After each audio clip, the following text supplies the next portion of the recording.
Today we're joined by James Lowe at Schroders Capital to discuss long-term asset funds, which are abbreviated as LTAFs. The LTAF didn't actually come into being until 2021.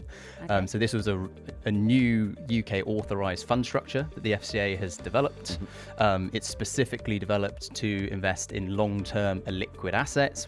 What is the key difference then with the product that is now being targeted towards wealth? In the pension fund structure that I mentioned, it's Yeah. generally $1 million minimum, Right. which for most retail advised clients isn't going to work. So the LTAF minimums we're seeing now coming to the market around 10k. Oh, okay. So much more lower, accessible, which makes it much more accessible. As I say, the tax status of the product, key that you have the right taxation within the structure for a wealth market audience.